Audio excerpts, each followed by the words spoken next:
Hi friends, இந்த வீடியோவில் நம்ம என்ன பார்க்க போகிறோம் அப்படின்னா, இதுக்கு முன்னாடி கேட்ட ப்ரீவியஸ் இயர் கொஷின் பேப்பர் தான் பார்க்க போகிறோம். அதாவது போலீஸ் எக்ஸாம், எஸ்ஐ எக்ஸாம் வரப்போகிறதுனால அந்த எக்ஸாமுக்கு ரிலேட்டடான ப்ரீவியஸ் இயர் கொஷின்ஸ் பேப்பர்ஸ் எல்லாமே நம்ம ரிவைஸ் பண்ணுவோம். இப்போ ஃப்ரெண்ட்ஸ் யாராச்சும் போலீஸ் எக்ஸாம் ப்ரிப்பேர் பண்ணுறாங்கன்னா கண்டிப்பாக இந்த வீடியோ ஷேர் பண்ணுங்கள், அவங்களுக்கு ரொம்ப யூஸ்ஃபுல்லாக இருக்கும். வாங்க ஃபஸ்ட்டு கொஷினுக்கு போகலாம். இந்த மாதிரி வரைபடம் கொடுத்து இதிலிருந்து 2 கேள்வி கேட்குறாங்க. வாங்க ஃபஸ்ட்டு கேள்விக்கு போகலாம். கொடுக்கப்பட்ட ஆண்டுகளில் சராசரி வளர்ச்சி விகிதத்தை விட எத்தனை ஆண்டுகளில் வளர்ச்சி விகிதம் அதிகமாக இருந்தது அப்படின்னு கேட்குறாங்க. இது வேறு ஒன்றும் இல்லை, எத்தனை பாயிண்ட் கொடுத்துருக்காங்களோ அத்தனை பாயிண்ட்டையும் ஆட் பண்ணி அந்த எத்தனை பாயிண்ட் கொடுத்துருக்காங்களோ அதனால் வகுத்தோம் அப்படின்னா கிடைக்கக்கூடிய ஆன்சர் தான் சராசரின்னு சொல்லுவாங்க. சரிங்களா? இப்போ இந்த சராசரி எப்படி ஆவரேஜ் எப்படி கால்குலேட் பண்ணுறதுனா இது எல்லாத்தையுமே நம்ம ஆட் பண்ணணும். -2.5 + 5 + 20 + 17.5 + 22.5 + 9.5ன்னு சொல்லிட்டு நம்ம ஆட் பண்ணணும்.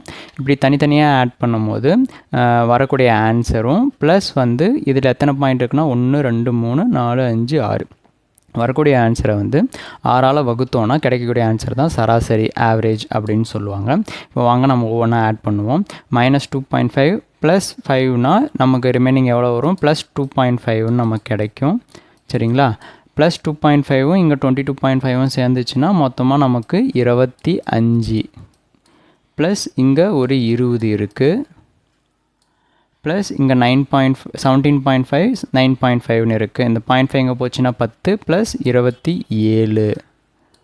அப்போ இது மூணுத்தையும் நம்ம கூட்டினோம் அப்படின்னா 25 20 27 கூட்டினோன்னா 7 5 12, அப்போ 72. 72/6 போட்டோம் அப்படின்னா நமக்கு 12% தான் நமக்கு ஆவரேஜாக கிடைக்கிது. சரிங்களா? இப்போ இந்த கிராஃபில் பார்த்தீங்கன்னா 0 to 5ன்னு இருக்குங்களா? அப்போ இது நடுவில் 1 2 3 4 இருக்குன்னு அர்த்தம். இப்போ நமக்கு ஆவரேஜ் எவ்வளோ கிடைச்சிருக்கு? 12. அப்போ 10 11 12.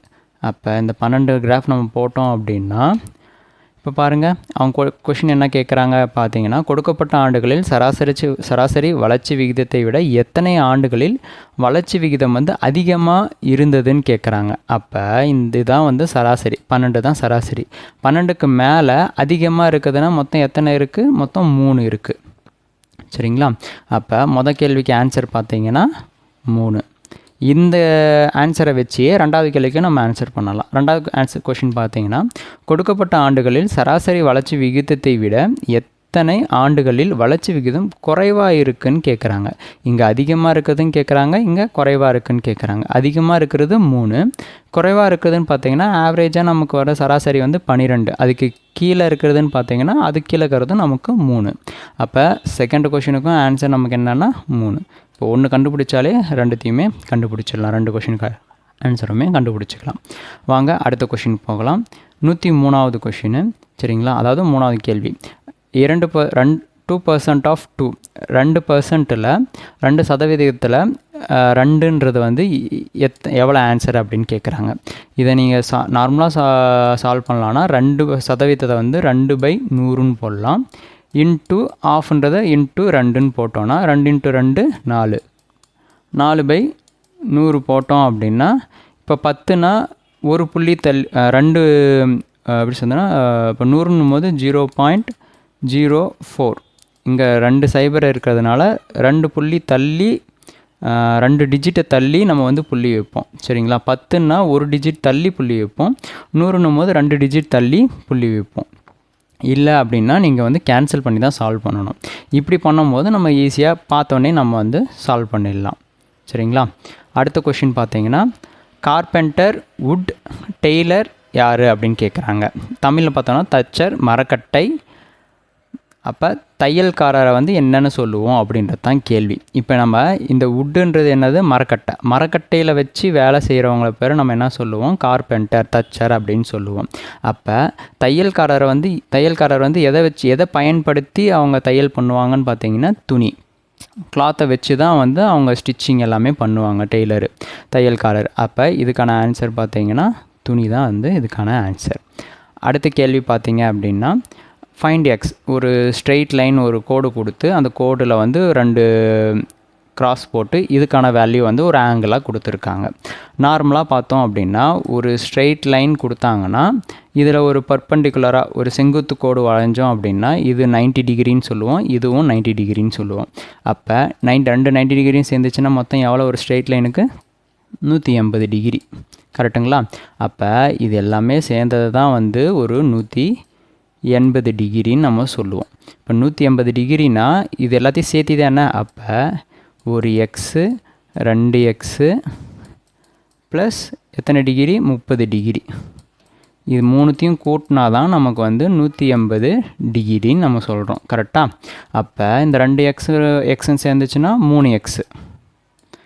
அப்போ 180லேருந்து இந்த பக்கம் ப்ளஸ் 30 போச்சுன்னா -30. அப்போ இந்த பக்கம் 150ன்னு நமக்கு வரும்.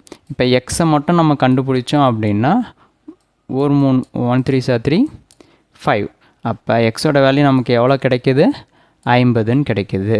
சரிங்களா? இங்கே நமக்கு எக்ஸை தான் கண்டுபிடிக்க சொல்கிறாங்க. அப்போ எக்ஸோட வேல்யூ எவ்வளோ நமக்கு? 50 டிகிரி.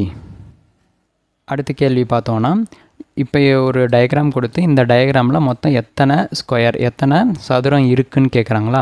இதை சிம்பிளாக போடலாம் அப்படின்னா ஃபஸ்ட்டு உள்ளே இருக்கிற ஒரு சதுரம்னா என்ன? 4 சைடும் ஒரே மாதிரி இருக்கிறது தான் சதுரங்கள்னு சொல்லுவாங்க, ஸ்கொயர். ஓகே, அப்படின்னா இப்போ இதுக்கு மட்டும் கவுண்ட் பண்ணோன்னா நம்ம பார்த்தா சொல்லிடலாம் 1 2 3 4, மொத்தம் 4 ப்ளஸ் இந்த ஒரு பெருசு ஒன்று சேர்ந்தோன்னா 5. இதை சிம்பிளாக இப்போ இங்கே 1 2 இருக்குது. இப்போ வந்து மொத்தம் ரொம்ப பெருசாக இருக்குது அப்படின்னா சிம்பிளாக இது எப்படி கால்குலேட் பண்ணலாம் அப்படின்னா மொத்தம் இந்த பக்கமும் 2 ரோ இருக்குது, 2 காலம்னு இருக்குங்களா? அப்போ 1 ஸ்கொயர் ப்ளஸ் 2 ஸ்கொயர் பண்ணாலே இதோட ஆன்சர் தான் வந்து மொத்தத்துக்கான ஸ்கொயராக வரும். இப்போ 1 இங்கே 2 × 2 4, இப்போ 5. அப்போ இது ஒன்றுத்துக்குமே வந்து நம்ம மொத்தம் 5 ஸ்கொயர் இருக்குதுன்னு நம்ம கண்டுபிடிச்சிட்டோமா? அப்போ இது உள்ளே இருக்கிறதுக்கு 5 அப்படின்னா வெளியே இருக்கிறதுக்கும் 5. இப்போ இதுக்கு மொத்தம் 5 இருக்குது, இது ஒரு 5. இப்போ டோட்டலாக ரெண்டுத்தையும் ஆட் பண்ணோன்னா 10. அப்போ 10 ஸ்கொயர் இதில் இருக்குது, 10 சதுரம் வந்து இதில் இருக்குதுன்னு சொல்லிட்டு டக்குன்னு கண்டுபிடிச்சிடலாம். சரிங்களா? ஒவ்வொன்றா இதை நம்ம கவுண்ட் பண்ணி கண்டுபிடிக்கிறதுக்கும் இப்படி ஃபார்முலா வச்சு நம்ம கண்டுபிடிச்சோம் அப்படின்னா ஈஸியாக முடிஞ்சிடும். சரிங்களா? அடுத்த கேள்வி, arrange the words into meaningful sequence. வார்த்தைகள் அர்த்தமுள்ள வரிசையில் அடுக்கவும் சொல்லியிருக்காங்க. சரிங்களா? இப்போ இது ஒவ்வொன்றா நீங்கள் பார்த்தீங்கன்னா தெரிஞ்சிடும். வெஜிடபிள்ஸ், காய், சந்தை, நறுக்குதல், சமையல், உணவு, இதை நம்ம ஈஸியாகவே சொல்லிடலாம். ஃபஸ்ட்டு நம்ம எங்கே போவோம்? மார்க்கெட்டுக்கு போவோம். மார்க்கெட்டுக்கு போய் நம்ம என்ன வாங்குவோம்? வெஜிடபிள், காய்கறியை வாங்குவோம். காய்கறி வாங்கினதுக்கப்புறம் வந்து நறுக்குவோம். நறுக்கினதுக்கப்புறம் தான் சமையல் செய்வாங்க. சமையல் செஞ்சால் அதுக்கப்புறம் தான் நம்ம சாப்பிடுவோம். அதை வந்து உணவுன்னு சொல்லுவோம். அப்போ 2 1 3 4 5 இதுதான் வந்து இதுக்கான ஆன்சர். அடுத்த கேள்வி, 5 girls are 5 girls name A B C D letter கொடுத்துருக்காங்க. Sitting around the pentagon table. A is sitting between R and D, S is to the left of V ன்னு சொல்லிட்டு ஒரு சில கண்டிஷன்ஸ் எல்லாம் கொடுத்துருக்காங்க. சரிங்களா? இதை பென்டகன் அப்படின்னா 5 வரும். பென்டகன்னா 5, எக்ஸகன்னா வந்து 6. இதுவே 6 சைடாக இருந்துச்சுன்னா அதுக்கு பேர் வந்து எக்ஸகன்னு சொல்லுவாங்க. 5 சைடுன்றது வந்து பென்டகன்னு சொல்லுவாங்க. சரிங்களா? இப்போ 5 பேர் இருக்காங்க. 5 பேர் ARDSVன்னு சொல்லிட்டாங்க. இப்போ ஏவும் ஆரும் யாருக்கு இடையில் இருக்காங்க? ஆருக்கும் டிக்கும் நடுவில். இது நம்ம ஏதோ ஒரு இவங்க வந்து வெளியே பார்த்த மாதிரி இருக்காங்க, இல்லை உள்ளே பார்த்த மாதிரி இருக்காங்கன்னு சொல்லிட்டு நம்ம எப்படி வேணாலும் நம்மளே எடுத்துக்கலாம். இப்போ நம்ம வந்து வெளியே பார்த்துருக்காங்க அப்படின்ற மாதிரி நம்ம எடுத்துக்கிறோன்னு வச்சுக்கோங்களேன். ஏன்றவங்க ஆருக்கும் டிக்கும் நடுவில் ஏ இருக்காங்க. கரெக்டுங்களா? எஸ் வந்து வியோட வலது பக்கத்துக்கும் ஆர் வந்து எஸ்ஸோட வலது பக்கத்துக்கும் இருக்காங்க அப்படின்னு இடது புறத்தில் 2 பேருமே இடது புறத்தில் இருக்காங்க அப்படின்னு சொல்கிறாங்க. இப்போ பார்த்தோம் அப்படின்னா S is to the left of V. V இங்கே இருக்காங்கன்னா, சரிங்களா, எஸ் எங்கே இருக்குது? வியோட லெஃப்டில் எஸ் இருக்காங்கன்னு சொல்லி சொல்கிறாங்க. சரிங்களா? இது சும்மா நான் கீழே போடுறேன். R is to the left of S. R எங்கே இருக்காங்க? எஸ்ஸோட லெஃப்ட் சைடில் இடதுபுறத்தில் ஆர் இருக்காங்க. சரிங்களா. வியோட இடதுபுறத்தில் எஸ்ஸும் எஸ்ஸோட இடதுபுறத்தில் வந்து ஆர் இருக்கிறதா சொல்கிறாங்களா. இப்போ இந்த டயக்ராமுக்கு வாங்களேன். இப்போ இந்த டயக்ராம் வந்து எல்லாமே எங்கே பார்த்த மாதிரி இருக்கிற மாதிரி நம்ம எடுத்திருக்கோம், வெளியே பார்த்த மாதிரி தான் எடுத்திருக்கோம். கரெக்டுங்களா. ஆறு எஸ்ஸு வி. இப்போ எஸ்ஸு நம்ம இங்கே போடுறோம், வி இங்கே போடுறோம். சரிங்களா. இப்போ எல்லாமே எங்கே பார்த்த மாதிரி இருக்குது, வெளியே பார்த்த மாதிரி இருக்குது. சரிங்களா. இப்போ அந்த கண்டிஷன் இங்கே வருதான்னு பாருங்கள். S is to the left of V. வியோட லெஃப்ட் எஸ் இருக்குது, எஸ்ஸோட லெஃப்டில் இடதுபுறத்தில் ஆர் இருக்குது. சரியாக போயிடுச்சு. இப்போ கொஷின் என்ன கேட்குறாங்க, who is to the right of V. ஏயின் வலது பக்கத்தில் இருப்பவர் யாருன்னு கேட்குறாங்க. ஏ வந்து எல்லாமே வந்து வெளியே பார்த்த மாதிரி இருக்குது. வெளியே பார்த்த மாதிரி இருக்குன்னா வலதுபுறத்துன்னு வரும்போது அந்த பக்கம் திருப்பி பார்த்தா வலதுபுறத்தில் வர்றது ஆர். ஆறு தான் வந்து வலதுபுறத்தில் இருக்கிறது. இதுக்கான ஆன்சர் பார்த்தோன்னா ஆறு தான் இதுக்கான ஆன்சர். அடுத்த கேள்வி, இது ஏன் நம்ம வெளியே பார்த்த மாதிரி தான் வச்சு நம்ம கண்டுபிடிக்கணுமா அப்படிலாம் கிடையாது. நம்ம உள்ளே பார்த்த மாதிரி வச்சு கண்டுபிடிச்சாலையுமே நமக்கு வந்து ஆறு தான் ஆன்சராக வரும். சரிங்களா. நீங்கள் வேணால் ட்ரை பண்ணி பாருங்கள். அடுத்த கேள்வி, இன் ஏ ரோ ஆஃப் சில்ட்ரன். ஒரு குழந்தைகள் வந்து ஒரு எத்தனை பேருன்னு சொல்லாமல் ஒரு ரோவில் நிறைய பேர் இருக்காங்க. எத்தனை பேருன்னு அவங்க சொல்ல கிடையாது. அதில் பலின்னு ஒரு பையன் இருக்கான், மோட்டின்னு ஒரு பையன் இருக்கான். சரிங்களா. ரெண்டு பேருமே இருக்காங்க. ரெண்டு பேரும் வந்து லெஃப்ட் சைட்லேருந்து இவங்க 7ஆவதாகவும் ரைட் சைடில் இருந்து பார்க்கும்போது இவங்க 4ஆவதாகவும் உட்காந்துருக்காங்க. அப்படின்னா இவங்க ரெண்டு பேரோட இடத்த எக்ஸ்சேஞ்ச் பொசிஷன், அதாவது ரெண்டு பேரோட நிலையை மாறும்போது பாலியோட இடம் வந்து லெஃப்ட்லேருந்து பார்த்தா 15ஆவது இடத்துல இருக்காங்க. அப்போ மோட்டி வந்து ரைட் சைட்லேருந்து பார்த்தோன்னா எத்தனாவது இடத்துல இருப்பாங்க அப்படின்றது தான் கேள்வி. சரிங்களா. இப்போ பாலி வந்து லெஃப்ட்லேருந்து எத்தனாவது இடத்துல 1 2 3 4 5 6 7 இங்கே தான் வந்து பாலின்னு இருக்காங்க. சரிங்களா. ரைட்லேருந்து பார்த்தோன்னா 4th வந்து மோட்டி 1 2 3 4 இங்கே தான் வந்து மோட்டின்றவங்க இருக்காங்க. இப்போ அவங்க என்ன கேட்குறாங்க, பொசிஷனை வந்து ரெண்டு பேருக்கும் சேஞ்ச் பண்ணி பாலி வந்து லெஃப்ட்லேருந்து 15ஆவது, இப்போ இதுவே வந்து 7ஆவது இடம், 15ன்னா இப்படி இருந்தாலும் இந்த பக்கம் வரும்னு வச்சுக்கோங்க. பாலி எத்தனாவது இடத்துல 15ஆவது இடத்துல இருக்காங்க அப்படின்னா மோட்டி ரைட் சைடில் இருந்து எத்தனாவது இடத்துக்கு வருவாங்கன்றது தான் வந்து கேள்வி. இப்போ சிம்பிளாக பார்த்தோன்னா இங்கே வந்து 7ஆவது இடம். கரெக்டுங்களா. இப்போ பாலி இங்கே 7ஆவது இடத்துலேருந்து 15ஆவது இடத்துக்கு வந்திருக்காங்க. அப்போ அதனுடைய டிஃப்ரென்ஸ் எவ்வளோன்னு பார்த்தீங்கன்னா 15 - 7 எவ்வளோ, 8 பிளேஸ் வந்து முன்னாடி தள்ளி வந்திருக்கு. சரிங்களா.